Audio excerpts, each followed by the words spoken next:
화면에 올라와 있는 1장 3절 말씀 같이 한 목소리로 읽도록 하겠습니다. 시작. 이 아들은 아버지의 영광으로 광채가 나시고 아버지의 본체 곧 신성을 그대로 나타내시는 분입니다. 그 아들은 능력의 말씀으로 만물을 세우고 계시고 죄를 씻어주신 후에 높은 곳에 계신 지존하신 아버지의 오른편에 앉으셨습니다. 아멘.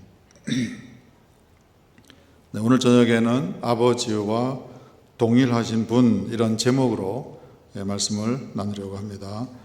3절 앞부분 전반부를 중심으로 말씀을 나누려고 합니다. 이 아들은 아버지의 영광으로 광채가 나시고 아버지의 본체, 그 신성을 그대로 나타내시는 분입니다. 우리 예수님에 대한 소개가 특별하게 지금 계속 제공되고 있습니다. 예수님은 아버지의 영광으로 광채가 나시는 분입니다. 그런 내용을 합니다. 이 아들은 아버지의 영광으로 광채가 나시는 분입니다. 오늘 저녁에는 이제 두 가지 내용을 함께 살펴보는데, 그 첫 번째 내용이에요. 아버지의 영광이, 글로리죠. 글로리. 아버지의 영광이 고스란히 예수님을 통해서 다 뿜어져 나옵니다. 나시는 분입니다. 광채가 나십니다. 하는 이 표현은 거울이 빛을 반사하는 것처럼 반사하는 것일 수도 있고요. 또는 빛이 예수님 안에 들어가서 예수님을 통과해서 예수님의 모습을 통해서 빛이 바깥으로 나오는 이런 모양을 의미하기도 하는 그 두 가지 의미가 다 있어요. 그런데 여기에서는 아버지의 영광이 예수님 안에 가득 있어서 예수님으로부터 그 광채가 발산되는 그런 것을 의미하는 것이에요. 우리가 요한복음을 통해서도 확인하는 바지만은 예수님을 참 빛으로 그렇게 소개를 합니다. 그러니까 예수님은 광채가 나시는 분이다. 물론 겉으로 외모가 훤해서 빛이 나고 하는 그런 외형적인 모습이 아니라 예수님 그 자체가 빛이 나는 그런 존재이시다. 그런 의미가 되죠. 아버지의 영광, 아버지의 영광이 예수님 안에 가득해서 빛이 발산된다. 그거는 이제 두 가지 의미가 있어요. 예수님 안에 있는 그 빛, 예수님의 그 광채, 그 근원에는 아버지가 계신다. 그런 얘기예요. 아버지의 영광이라고 말할 때 그 영광은요, 그 하나님 또는 신의 존재 자체가 드러나는 상태. 글쎄요, 그게 어떤 상태인지를 우리가 경험을 통해서 알 수 있으면 참 감사한 것인데요. 이런 식으로 설명을 할 수 있어요. 사도 바울이 다메섹으로 향할 때에 정오 무렵이에요. 그런데 빛이, 강력한 빛이, 햇빛보다도 더 강한 그 빛이 사도 바울을 둘렀어요. 그때 사도 바울은 그 빛의 의미가 무엇인지를 알았어요. 이것은 신현이라고 해요. 신께서 현현하는 것이다. 그걸 theophany 이렇게 합니다. 테오스가 파니, 나타나는 것이다. theophany라고 하는데요. 신의 현현, 그거는 압도당하는 거예요. 압도당하는 거예요. 그게 영광이 나타난다고 할 때에 그 영광 가운데 있다라는 그 의미는 하나님의 존재의 자체가 드러나는 그런 상태, 그런 현상을 그렇게 표현하는 거예요. 글쎄요, 그 안에 들어가면은 정오의 햇빛보다 더 센 햇빛이네, 이런 정도로만 반응했겠습니까? 아니죠. 그 안에 아주 신령한 기운이 느껴지고 그 빛 속에서 압도당하는 그런 뭔가를 느낄 수밖에 없는 그런 상태, 그런 현상, 그런 경험, 그것을 말하는데요. 그렇게 하늘 아버지의 임재가, 신적인 임재가 드러나게 될 때, 그럴 때 사용하는 용어가 영광이다. 아버지의 영광이 나타나셨다. 이렇게 표현하는 거예요. 우리 삶에도 어떤 것에 의해서 압도당하는, 글쎄요, 은혜에 압도당하거나 기쁨에 압도당하거나 감사에 압도당하는, 정말 감사해서 어쩔 줄 모르는 이런 상태, 그런 상태로 들어갈 때 아버지의 영광의 임재, 아버지의 영광에 사로잡혔다, 이런 식으로 표현을 하게 되는 거예요. 하늘아버지께서 나타나시는 그 현상, 그 임재의 현상을 사람의 언어로 이렇게 상징적으로 표현할 때 영광이다, 이런 이제 단어를 사용하게 됩니다. 두 번째는요, 이 빛과 이 광채의 근원에 계시는 그 아버지가 계시는데, 이것은 그냥 우리의 육안으로 또는 우리가 이런 물리적인 그런 차원에서 빛이시구나 이렇게 알아볼 수 있는 모습으로 우리가 경험할 수 있는 그런 차원의 빛, 그런 차원의 광채, 그것을 말하는 것은 아니에요. 그러면은 예수님이 이 땅에 걸어 다니실 때 항상 와, 저분은 얼굴이 왜 저렇게 번쩍번쩍 하는가. 모세가 시내산에서 40일 지내고 내려올 때 사람들이 얼굴을 쳐다보지 못할 정도로 얼굴에 광채가 났다 그러잖아요. 예수님이 항상 그런 모습으로 이 땅에 사시는 동안에 보여주셨어야 되는데 그렇지가 않아요. 예수님의 모습을 보면서 흠모할 만한 것이 하나도 없다, 잘난 구석이 하나도 없다, 이런 이제 반응을 보이고, 아니 나사렛이라는 마을에서, 나사렛 출신의 거기에 뭐 선한 게 있겠느냐. 그거는 예수님도 알고 예수님이 나사렛 출신이라는 것도 아는 차원에서 하는 말이죠. 우리가 아는 그 예수, 그 나사렛 출신 아니야. 그 모습 자체도 꾀죄죄하지만은 배경도 별 볼 일 없잖아. 이런 의미에서 나사렛에서 뭐 선한 게 나올 수 있느냐. 근데 만나보니까 그렇지 않네, 얼굴에 광채가 나네, 그런 일은 없었다, 그런 얘기예요. 그러면 이 광채는 뭐냐? 이 광채는 인류를 비치는 빛을 의미하는 거예요. 예수님과 만났을 때에 각 사람의 심령 속에서 깨어나는 일들이 일어나게 되는 거예요. 우리가 예수님을 보니 여호와의 하늘 아버지의 독생자의 영광입니다. 아버지의 임재의 그런 증거가 예수님 안에 가득한 거예요. 우리가 그 속을 들여다보니까 뭐가 충만하다고 했습니까? 은혜와 진리가 충만하도다. 하늘아버지의 사랑, 자비, 은혜, 그것이 예수님 안에 가득하고요. 진리, 하늘의 이치, 이 세상을 창조하신 말씀이 그 안에 가득 충만하도다. 이제 그것을 사도 요한을 통해서 우리에게 알려주세요. 예수님 안에 들어갈 때, 그때서야 비로소 한 사람 한 사람이 의식이 깨어나게 되고, 무지와 목매 속에서 살았던 사람이 빛 가운데로 걸어 나오는 그런 깨달음의 은혜가, 은총이 그들에게 주어지게 됩니다.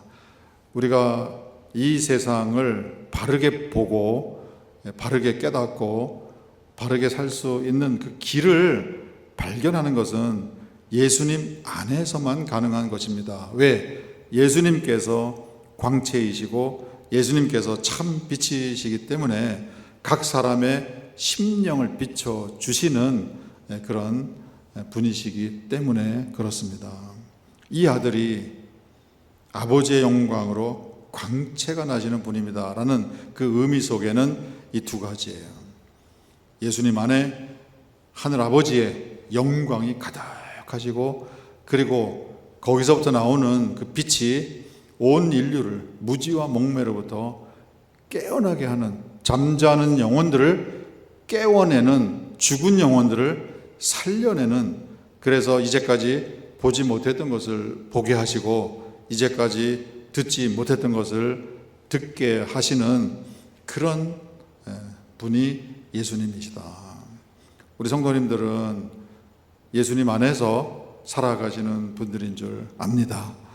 우리가 예수님을 제대로 알게 되고 제대로 배우게 된다면은 우리의 의식도 깨어나게 되고 우리의 정신세계도 밝아지게 되고 우리의 가슴도 밝아지게 되고 우리의 삶 전체가 밝아지는, 그래서 하늘 아버지의 이 영광의 빛 안에서 우리도 거하게 되는 그런 일이 일어나게 될 줄 믿습니다.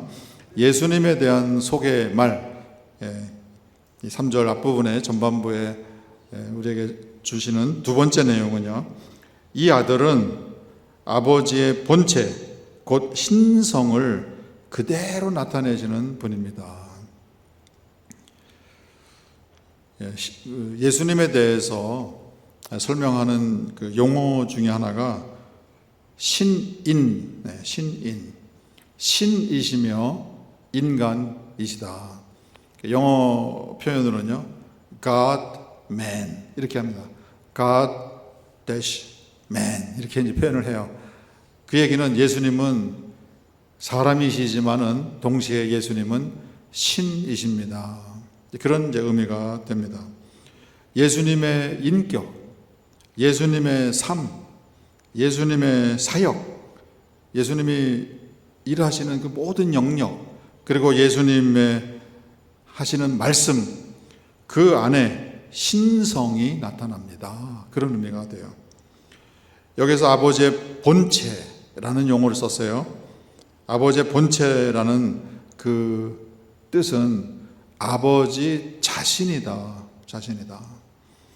우리 성도님들도 각자 뭐 본성이 있고 또 속성이 있고 또 각자의 본체가 있는 거예요.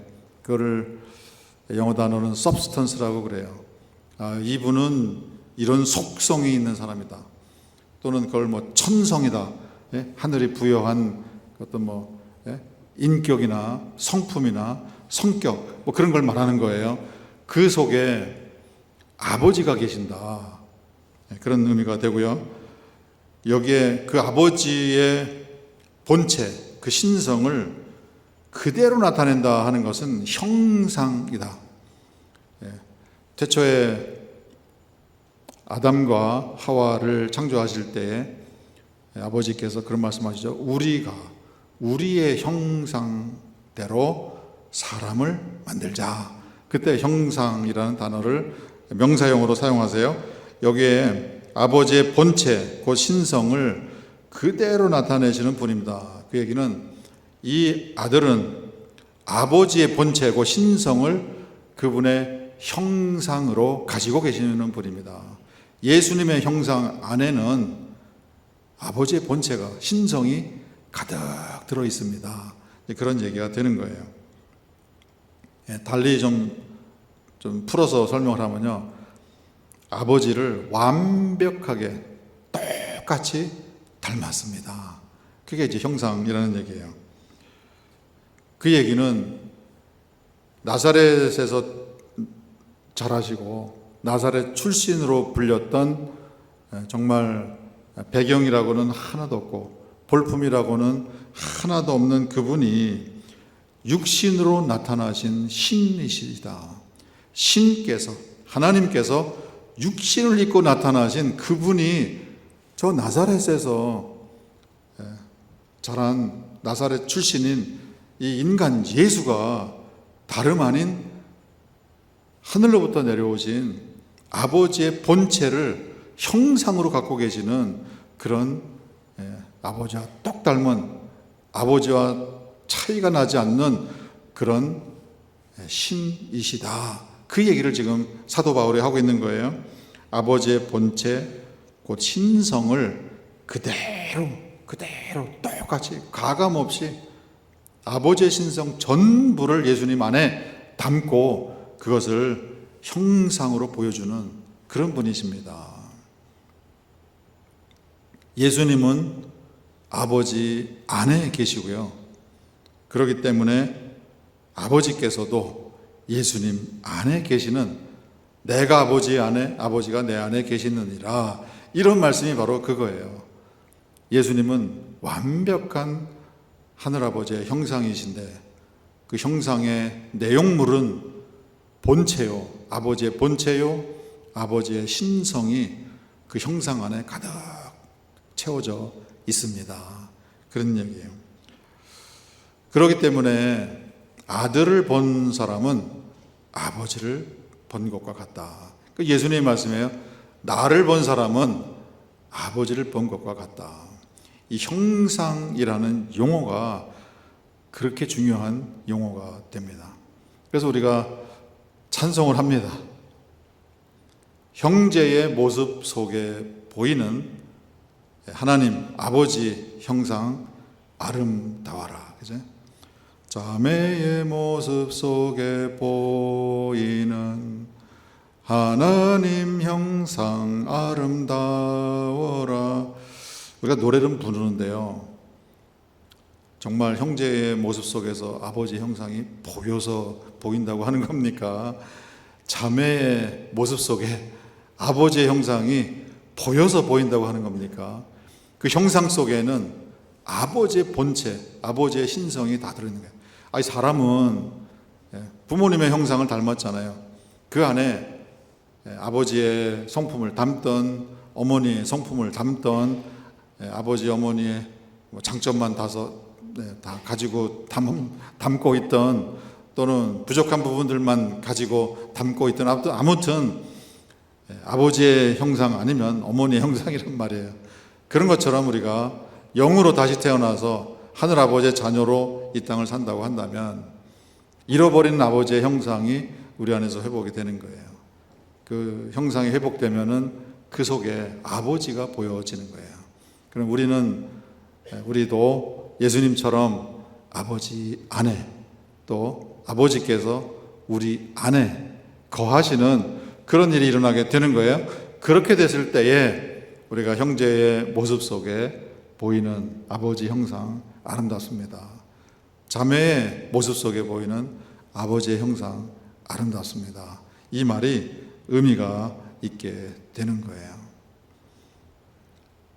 우리를 통해서 아버지가 보여지는 그런 일이 일어나야 합니다. 그런 일이 있어야 합니다. 그거는 우리가 노력하는 그런 것과 상관없이 우리 안에 아버지의 본체, 아버지의 신성이 우리 안에 깃들어 있다고 한다면은, 그러면 주변에 있는 사람들은 저절로 우리를 보면서 우리가 보니 그 속에 아버지의 본체, 아버지의 신성이, 아버지의 형상이 있네요. 그런 얘기를 하는 것이에요. 주위에 있는 사람들이 예수님을 보고, 또 제자들이 예수님을 보고 우리가 보니 그 안에 은혜와 진리가 충만합니다. 그런 고백을 하는 것처럼 저와 우리 성도님들을 사람들이 볼 때 우리 형제님, 우리 자매님 모습 속에 하늘이 보입니다. 하늘 아버지의 모습이 보입니다. 하늘 아버지를 닮은 모습이, 그 형상이 보여집니다. 이런 일이 실제로 일어나게 되기를 간절히 바랍니다. 나사렛 출신의 예수님, 육신적으로는 흠모할 만한 것이 전혀 없는 그런 분이셨어요. 그러나 이분은 아버지의 현현으로 이 세상을 사셨습니다. 이 모습이 저와 우리 성도님들의 모습이 되길 바랍니다. 육신적으로는 세상 것으로 우리가 내세우고 자랑하고, 또 우리가 자신감을 담아 우리가 그것을 의존하고 의지하고 할 그런 것들은 많지 않을지 몰라도, 내 안에 아버지의 본체, 아버지의 신성, 아버지의 형상이 들어있음을, 아버지께서 내 안에 현현에 계신다는 그 사실로 인해서 우리가 무한한 영광을 누리고 자긍심을 누리고 이 땅을 살아가실 수 있는 우리 성도님들 다 되시기를 간절히 바랍니다. 조금 전에도 말씀을 드렸지만 요한복음 1장 14절 말씀이에요. 우리 같이 한번 한 목소리로 읽도록 할까요? 시작. 말씀이 육신이 되어 우리 가운데 거하심에 우리가 그분의 영광을 보니 아버지의 독생자의 영광이요 은혜와 진리가 충만하더라. 예수님, 우리가 믿고 의지하고 우리와 함께 계시는 예수님이 이런 분이시다는 것을 우리가 아시면 이런 분을 우리가 알고 이런 분과 가까운 관계에서 뗄래야 뗄 수 없는 관계에서 살아간다는 것 자체는 그 또한 그 자체로 우리에게 무한한 영광이 되는 거예요. 그러나 동시에 우리도 예수님 안에서 예수님을 믿어 하늘 아버지의 자녀들이 됐어요. 우리가 자녀들이 됐다면은 우리도 육신 가운데 거하지만은 하늘에 속한 영에 속한 그런 사람으로 아버지의 자녀로 이 세상을 사는 것이고요. 우리가 이 세상을 사는 동안에 우리 안에 아버지의 형상을 담고 살아가기 때문에 세상 사람들이 볼 때 아버지의 형상이 보입니다. 사랑이 보입니다. 진리가 보입니다. 은혜가 보입니다. 여러 가지 모양으로 아버지 닮은 모습들이 우리의 삶 속에, 우리의 표정 속에, 우리의 걸음걸음 속에 드러나고 보여지는 그런 일을 통해서 나를 보면, 우리 성도님들을 보면은 예수님을 본 것 같습니다. 우리 성도님들을 보면은 천지 만물을 창조하신 여호와 하나님, 여호와신 그분을 보는 것 같습니다. 그분이 살아 계시는 영의 세계, 신의 세계, 영혼의 세계 열려 있는 그 하늘을 바라보면서 살아가는 분의 삶은 이런 것이군요. 그것을 주위 사람들에게 보여주는 것, 그것이 예수님을 증언하는 그런 삶이 된다라는 것을 우리가 다시 한번 기억하시고요. 예수님의 증인이 된다는 것은 그런 의미에서 우리에게는 큰 특권이자 우리에게 증인이 될 수 있는 그런 체험을 허락해 주신다는 약속이기 때문에 우리에게 정말 우리가 소망하고 바라고 우리가 그런 삶을 정말 살아볼 수 있기를 정말 간절히 우리가 늘 사모하는 그런 마음이 저와 우리 성도님들 속에서 점점 강력하게 일어나게 되기를 주님의 이름으로 축원드립니다.